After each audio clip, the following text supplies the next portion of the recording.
Welcome to the Global Risk Podcast from Solace Global.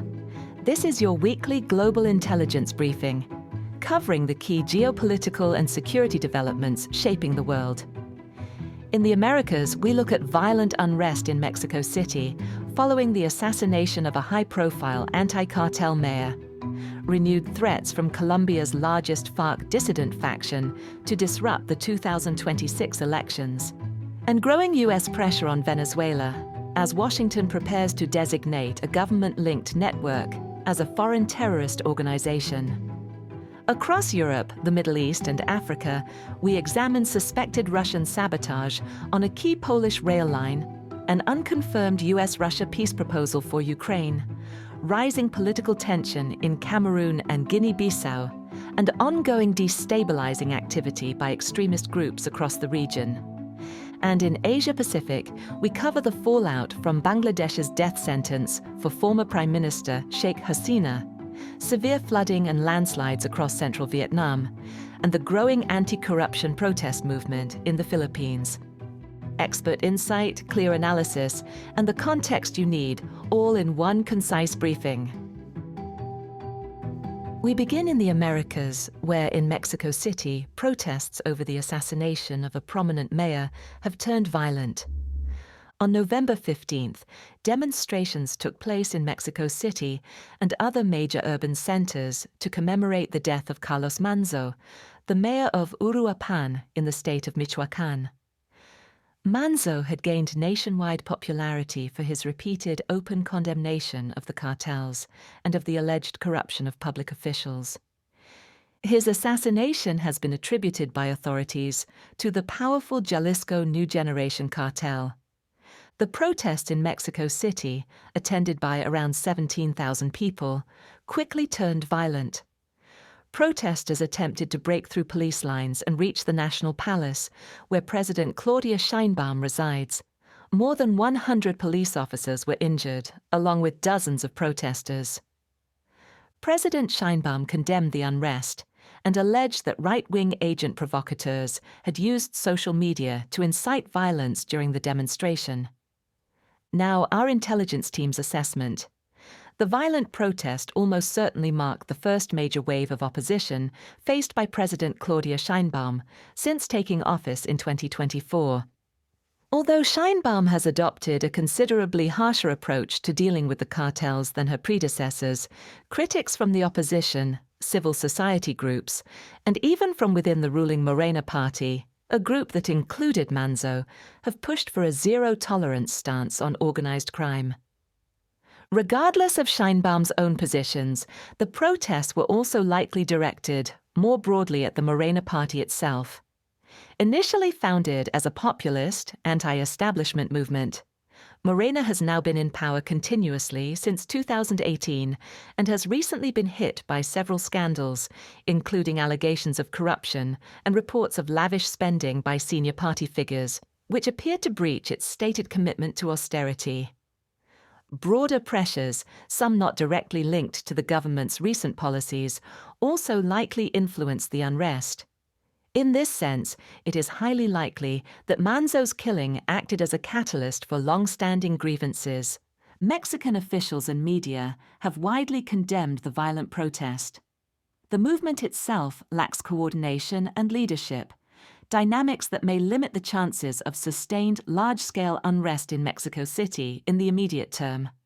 However, there is widespread anger over persistent cartel violence, endemic corruption, and the government's failure to contain the insecurity. Further large-scale disruptive and potentially violent protests are likely in the short term, particularly in response to additional high-profile cartel attacks, political assassinations, or corruption scandals. When amplified through social media, such events have the potential to evolve into nationwide movements shaped by broader socio-economic grievances.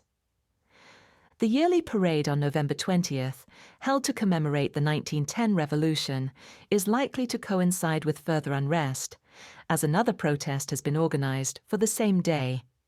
Given the severity of the disturbances on November 15th, And with Scheinbaum expected to take part in the parade, there will highly likely be a substantial security presence in the Zocalo area of central Mexico City. This is likely to result in localized disruptions. Staying in the region, we move to Colombia, where a dissident FARC leader has threatened to disrupt the political process ahead of the 2026 elections. On November 18th, Ivan Mordisco, the current leader of the Estado Mayor Central, one of the largest and most active FARC dissident groups in Colombia, released a video from the Colombian jungles. Mordisco condemned recent government airstrikes, which killed at least 28 EMC militants, including several minors, and framed the strikes as an act of war by President Gustavo Petro. In response, he warned that his group may actively disrupt the electoral process, presenting their actions as the defense of territories currently under dissident control. Colombia is scheduled to hold presidential elections on May 31, 2026. On November 19th, the defense minister, Pedro Sanchez, stated that the military will continue its bombing operations to curb the expansion of illegal armed groups, despite the recent deaths of at least 12 children and teenagers. Now our assessment. The EMC has consistently rejected the 2016 peace agreement and has refused to demobilize. It remains embedded in multiple communities across Colombia. This presence has enabled the group to consolidate control and project influence across the southern, southwestern, and eastern regions of the country. The dissident faction is engaged in an ongoing armed confrontation with the Colombian state and has been implicated in a wide range of attacks, including assaults on security forces, bombings, targeted killings, forced recruitment, and the intimidation of local populations. Most of these attacks have been contained to rural areas where the group maintains its primary strongholds.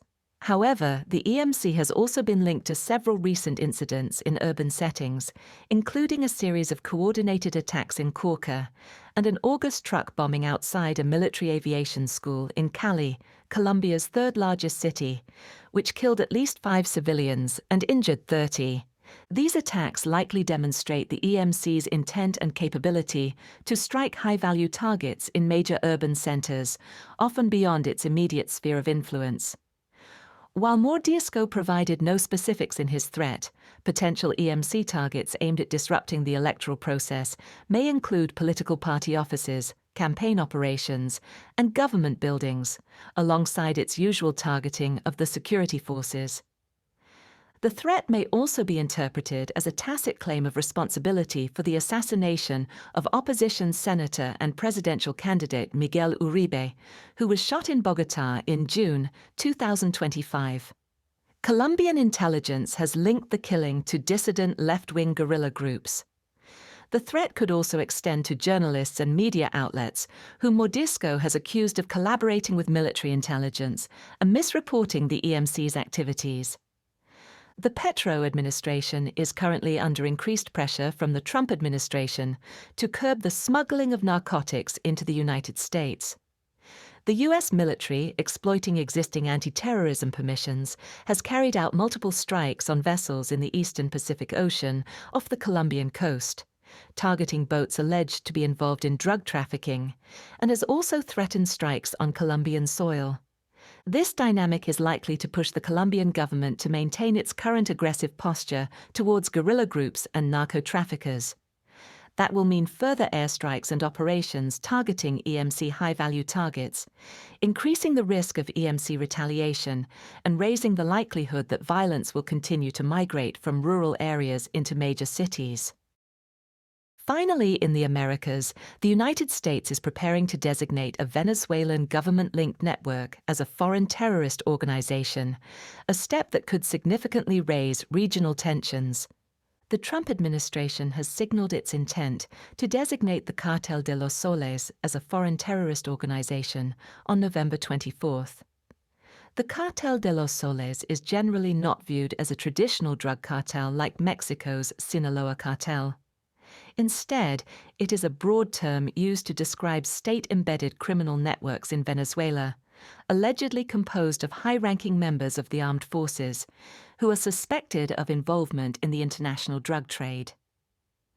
The announcement follows the recent arrival of the USS Gerald R. Ford Carrier Strike Group in the Caribbean Sea, which significantly enhances U.S. strike and deterrence capabilities in the region.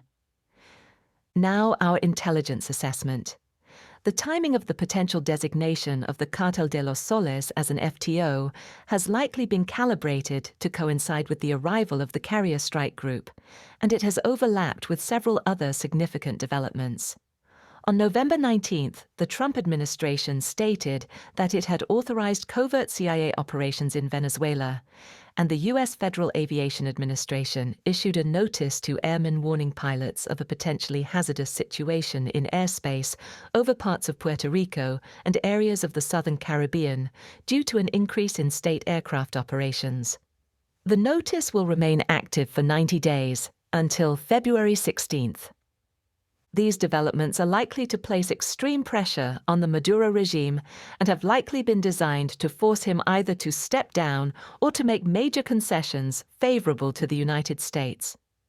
Washington considers President Maduro to be the head of the Cartel de los Soles, and the FTO designation would likely allow the U.S. to conduct strikes against the regime and members of the Venezuelan military under existing counterterrorism permissions and without congressional approval. The notice to airmen has almost certainly reinforced this threat. It signals either an impending military buildup in the theater or the possibility of imminent U.S. strikes over the Caribbean Sea. Its 90-day duration is also unlikely to be accidental. Under the War Powers Resolution, a U.S. president can order and sustain military force for 60 days, followed by a 30-day withdrawal period. The NOTAM's 90-day window effectively mirrors the permissible duration of unilateral military action without the need for congressional authorization. There are early indications that the likely U.S. strategy of ambiguity and phased military pressure is beginning to have its intended effect. On November 17th, the Trump administration signaled that it may resume dialogue with Venezuela. President Maduro responded by saying that his regime is always ready for dialogue, a reaction that likely suggests U.S. military pressure and the threat of strikes are having the desired impact.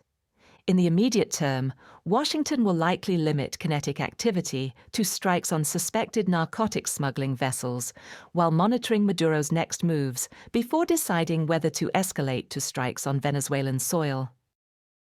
Now turning to Europe, the Middle East, and Africa, where Polish authorities are investigating a suspected act of Russian sabotage targeting a critical rail corridor. On the night of the 16th to 17th of November, a railway line connecting Warsaw to Lublin and onwards to the Ukrainian border was struck in what the authorities believe was a deliberate act of sabotage. A section of track around 60 kilometers southeast of the capital suffered significant damage from an explosion, forcing the immediate suspension of services along one of Poland's most important rail corridors. Further east along the same line, overhead power cables were also damaged, and a metal clamp device was found attached to the tracks. It was reportedly designed to derail a train. Polish Prime Minister Donald Tusk described the incident as an unprecedented act of sabotage aimed directly at undermining Poland's state security infrastructure and the rail link used to deliver aid to Ukraine. The foreign minister has also announced that Poland will order the closure of Russia's last remaining consulate in the country, located in Gdansk. Now our assessment. Russian intelligence is widely suspected of creating a gig economy for low-cost acts of sabotage across Europe, in which disenfranchised or pro-Russian individuals are paid to carry out disruptive operations against transport infrastructure, warehouses, and other facilities linked to the delivery of lethal aid to Ukraine. However, the use of explosives and the coordinated nature of the actions along several parts of the line likely indicate that Russian intelligence was directly involved in the planning, resourcing, and execution of the operation. Moreover, initial investigations have identified 2 Ukrainian nationals suspected of carrying out the operation.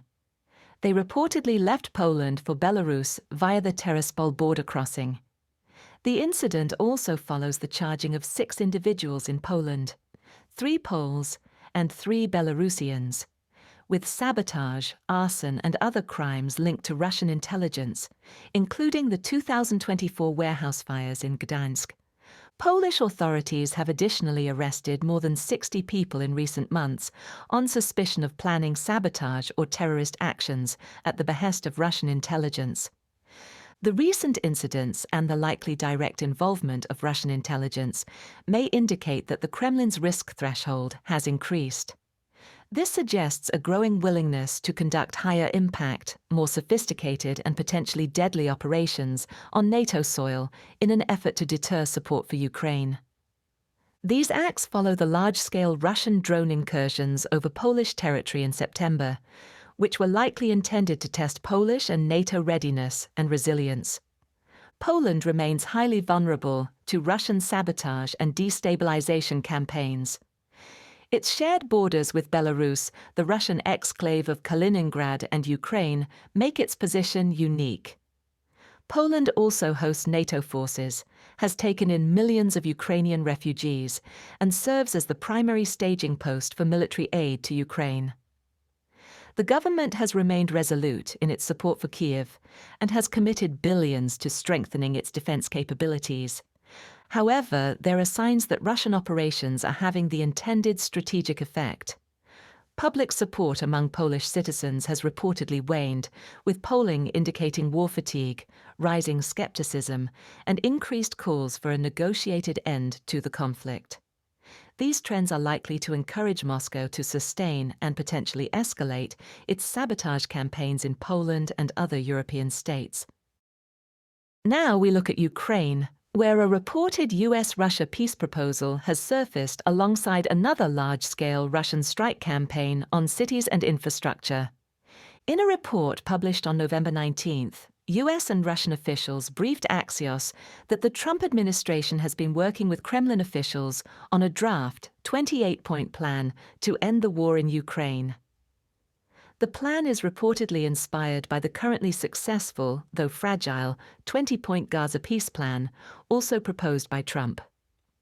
Multiple sources have separately outlined potential conditions, which include several major concessions to the Kremlin. These include ceding the entire Donbass, imposing significant caps on the size of Ukraine's armed forces, recognizing Crimea and other occupied territory as Russian, prohibiting foreign forces from being stationed on Ukrainian soil, and relinquishing some of Ukraine's long-range weaponry. Special Envoy Steve Witkoff is reported to be leading the process on the US side, engaging in extensive discussions with Kirill Dmitriev, the diplomatically influential CEO of the Russian Direct Investment Fund, who visited Miami from October 24th to 26th. Dmitriev has said that the deal's chances of success are higher because we feel the Russian position is really being heard. He added that the timing is good for this plan now, arguing that Moscow's leverage has increased due to its recent battlefield gains. The National Security Advisor to President Volodymyr Zelensky, Rustem Umerov, has said that Kyiv is aware the United States is working on a deal with Russia. Witkoff had been scheduled to meet Zelensky on November 19th in Turkey, though the meeting has now been postponed. However, on the same day, it was reported that 2 senior US Army leaders arrived in Kyiv on an unannounced trip to meet Ukrainian officials. Overnight, on the 18th to 19th of November, Russian forces launched a large-scale aerial attack on Ukraine, using 470 one-way attack drones and decoys, along with 48 missiles, 1 ballistic, and 47 cruise. Ternopil, Lviv, and Ivano-Frankivsk in western Ukraine, as well as Kharkiv in the east, were all reportedly targeted, with strikes focusing on critical national infrastructure and energy facilities. 2 9-story residential buildings in Ternopil were directly hit, killing at least 26 civilians and injuring 93 more. Zelensky also stated that the regions of Kyiv, Mykolaiv, Cherkasy, Chernihiv, and Dnipro came under attack. Now, our team's assessment. Many of the briefed potential conditions in the peace plan effectively amount to conceding to the Kremlin's maximalist demands. Since multiple press outlets reported on the proposal, Washington has likely attempted to downplay its finality, with one anonymous senior U.S. official allegedly telling Ukrainian media that the suggested terms are a maximalist Kremlin fantasy. It is almost certain that officials in Kyiv, along with key European allies, are outraged by the as-yet unconfirmed proposals, which, if validated, would almost certainly be seen as tantamount to a surrender. Several Kremlin officials have rejected the reporting on the plan. However, it is highly likely that the Kremlin itself has facilitated the briefing of certain details, most notably through Dmitriev, as a form of reflexive control, the Russian doctrine of shaping an adversary's decision-making by exposing them to carefully selected informational signals. Kyiv almost certainly cannot agree to a plan with such provisions without leaving the country critically vulnerable to a future Russian reinvasion that could pose an existential threat to Ukrainian sovereignty. For example, ceding the remaining unoccupied sections of the Donbas would mean forfeiting the fortress belt, including the Sloviansk-Kramatorsk agglomeration, which is Ukraine's most defensible line. Its loss would expose less fortified areas to potential future Russian advances. The Ukrainian military would also reportedly be halved. Although there are mooted but unspecified security guarantees from the United States, it remains unclear how reliable these could be as a deterrent, given the other provisions, which include a prohibition on foreign forces being stationed in Ukraine. Dmitriev's reference to the good timing of the plan almost certainly relates to the increasingly critical situation facing Ukrainian defenders in several key sectors of the front line, particularly Pokrovsk in Donetsk Oblast and Kupiansk in Kharkiv Oblast. In addition, the current sharply escalated Russian aerial campaign against Ukrainian critical national infrastructure, especially energy facilities, could, in the worst-case scenario, trigger a humanitarian disaster in cities such as Kyiv this winter. If temperatures fall below -10 degrees Celsius and power and heating plants go offline for several days, the situation could become severe. The strikes on November 18th and 19th were almost certainly calibrated to challenge the relative sense of sanctuary that Western Ukrainian cities, including Lviv, Lutsk, and Ivano-Frankivsk, have maintained from Russian long-range fires. The direct impact of a cruise missile on a residential building in Ternopil, which caused mass civilian casualties, is likely another indication of continued attempts to demoralize the population. This sits alongside the wider campaign against critical national infrastructure, which is at least partly intended to deprive civilians of heating during freezing winters. Yet, despite these considerable pressures, it remains fundamentally unlikely that Kyiv can be coerced into accepting any form of perceived surrender peace plan. Ukrainian forces retain the capability to inflict significant casualties on Russia's slow advances, while the long-range strike campaign against Russian oil infrastructure continues to have strategic-level impact. Now moving to Africa, where in Cameroon, an opposition figure has called for a nationwide day of mourning following last month's disputed election. On November 19th, Issa Chiroma Bakary, who unilaterally declared victory in the presidential election held on October 12th, announced a national day of mourning for November 21st in a Facebook live stream. He instructed businesses, government offices, and public services to close on that day and urged the population to observe a minute of silence at noon. According to Bakary, the day will also serve as an act of resistance to demonstrate the unity of the Cameroonian people. He has promised further directives in the coming days. Now our intelligence team's assessment. Bakary is reportedly under the protection of Nigerian security forces in Yola, the Adamawa state capital.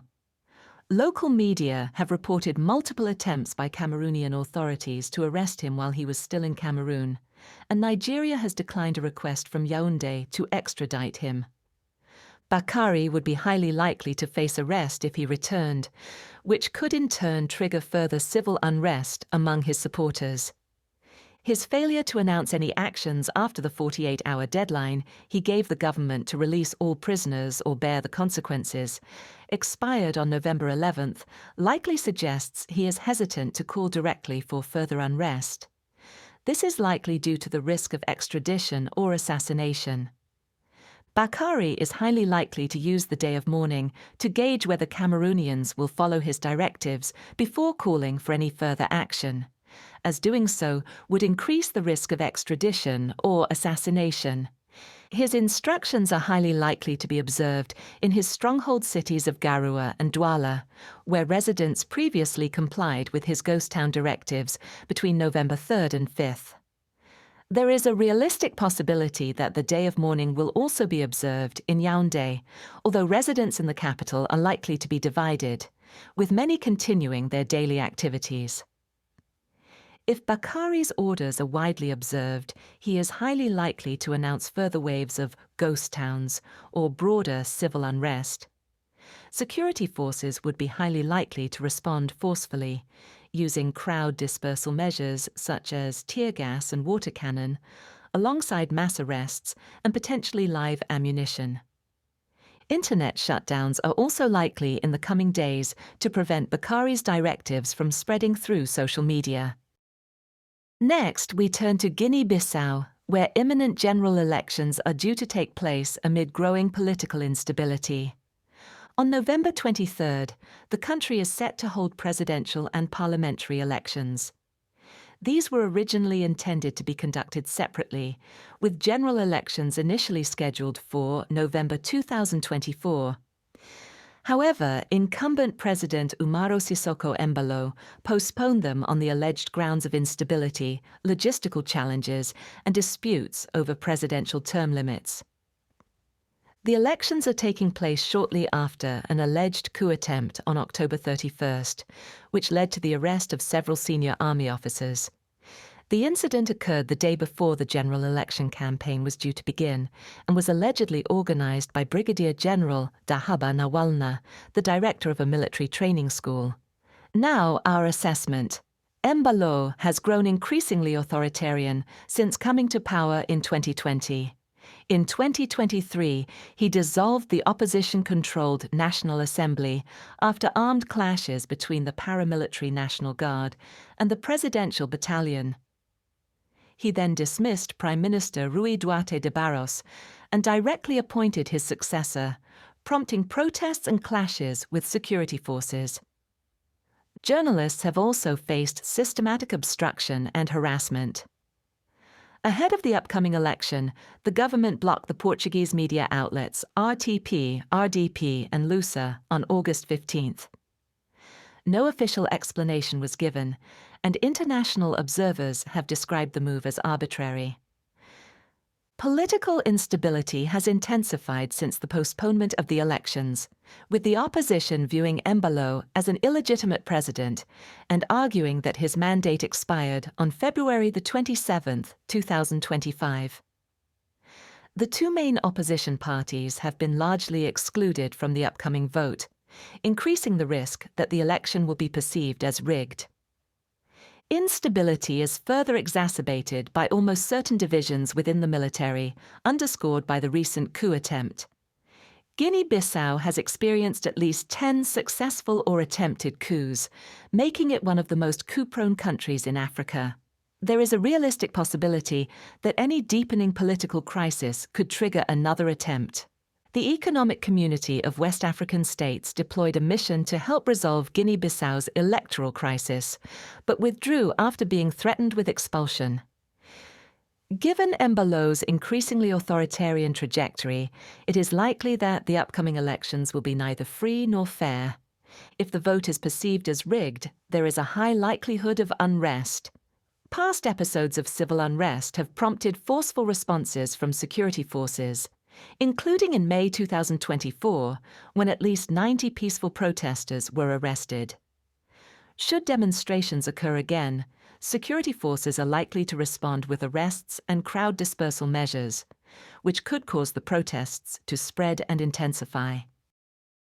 Now shifting to Asia-Pacific, where Bangladesh has seen widespread unrest following the death sentence issued to former Prime Minister Sheikh Hasina. On November 17th, Bangladesh's International Crimes Tribunal sentenced Hasina to death on a series of charges, including crimes against humanity and murder. Her government, led by the Awami League, was toppled during the student-led July 2024 revolution, which resulted in up to 1,400 deaths. Hasina fled to India after the revolution and was tried in absentia. For the first time in the country's history, the trial proceedings were televised. Several incidents of violence and vandalism were recorded during the sentencing period. Between November 13th and 16th, multiple improvised explosive devices were detonated in Dhaka. Several buses were set on fire across the country, and cases of vandalism and arson were reported in Barguna, Munshiganj, Tangail, and Gopalganj. On November 17th, violent protests erupted in the Dhanmondi 32 area of Dhaka, including several attacks on police. That same day, a representative of the youth wing of the Bangladesh Nationalist Party, now the largest party following the collapse of Hasina's Awami League, was stabbed to death in Barishal, while another BNP leader was shot and killed in Dhaka. Further incidents followed the verdict. On November 19th, arson attacks were reported across Dhaka, including near police stations, and a train coach was set on fire in Mymensingh. Now our team's assessment. Hasina's death sentence is unlikely to be carried out, as the Indian government has little interest in surrendering the former leader to Dhaka. Even so, it almost certainly represents an important political victory for the interim government led by Muhammad Yunus, who remains a largely unifying figure despite significant pressure from the BNP and the other parties supporting his administration. In practice, the sentence is likely to accelerate further prosecution efforts targeting Hasina's associates and Awami League leaders who remain in the country. The current impossibility of enforcing the verdict is likely to be a key driver of continued political violence, particularly mob violence targeting Awami League assets and personnel across the country. India's role also carries a realistic possibility of inflaming sectarian tensions in Bangladesh, potentially placing Hindu minority communities at risk of so-called retaliatory attacks. Protests in Bangladesh often involve road blockades, leading to severe transport disruptions. In some cases, protesters have targeted passing vehicles, posing a direct threat to bystanders' lives. Protracted periods of unrest can cause nationwide disruption and may affect key services, including the delivery of emergency healthcare. Staying in the region, central Vietnam is facing severe flooding and landslides, with major transport routes heavily disrupted. The disaster-prone central region is experiencing heavy rainfall exceeding 400 millimeters, triggering floods and landslides that have caused significant disruption. The deadliest landslide occurred on November 17th on a mountain pass between Dalat and Nha Trang, killing at least 7 people. Its impact was exacerbated by the difficulty of accessing the site. This forms part of a wider pattern of landslides and flooding across the region, with the cities of Hue, Da Nang, Nha Trang, Quy Nhon, and Quang Ngai particularly affected. On November 16th, one person was killed in Can Hoa after waterlogged soil collapsed on them. The following day, Da Nang was struck by a tornado that injured 2 people and damaged 20 houses, while at least 7 more fatalities were recorded in Can Hoa due to further landslides. Officials have since declared a state of emergency. Evacuations have been carried out in the Can Hoa, Quy Nhon, Quang Tri, and Gia Lai provinces. Now our intelligence team's assessment. The central region is experiencing major transport disruptions. Sections of the National Route 1 highway have been flooded and damaged. In Dak Lak, parts of the highway have been closed to traffic, and stretches of the road south of the city are also facing disruption. Other major highways have been blocked, and several bridges have collapsed, leaving a number of villages isolated. The heavy rain has triggered multiple landslides on key routes in Vietnam's Central Highlands, including mountainside roads that are popular with tourists. Public transport and vehicle access have been suspended on many of these highland routes. Key sections of the North-South Railway are submerged as well. Popular services, including the SE7 from Hanoi and the SE6 from Saigon, have also been affected. According to the National Center for Hydrometeorological Forecasting, heavy rainfall is expected to continue across the northern part of the region, as well as the south-central coast.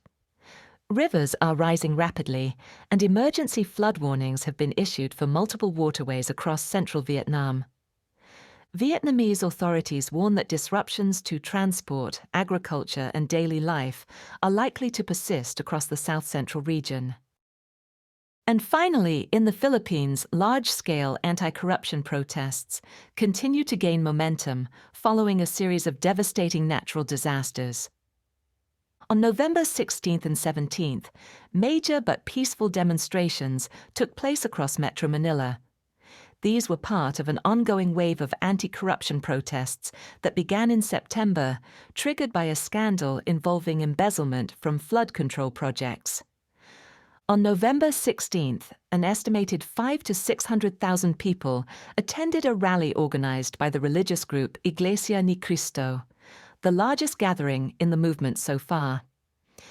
The main venue was Rizal Park in Manila, though smaller gatherings occurred elsewhere, including around 2,000 attendees in Quezon City. The protest remained peaceful, although authorities closed roads in advance and suspended classes. On November 17th, demonstrations were notably student-led, coinciding with International Students' Day, with the largest crowd again in Rizal Park. A further rally planned for the following day was cancelled by INC organizers. Authorities are now preparing for anticipated large-scale, nationwide protests scheduled for November 30th, another iteration of the Trillion Peso March. Now our assessment. The Philippines is almost certainly among the world's most vulnerable countries to natural disasters. Its geographical position exposes it to frequent tropical storms and typhoons, while its location within the Pacific Ring of Fire makes it highly prone to seismic activity. The country also has limited disaster resilience, preparedness measures, infrastructure quality, building standards, and emergency response capacity all play a crucial role in determining the impact of a natural disaster, and across these areas the Philippines faces persistent shortcomings. Because of its extreme exposure to natural hazards and its relatively weak resilience, it is frequently cited as the most disaster-prone country in the world.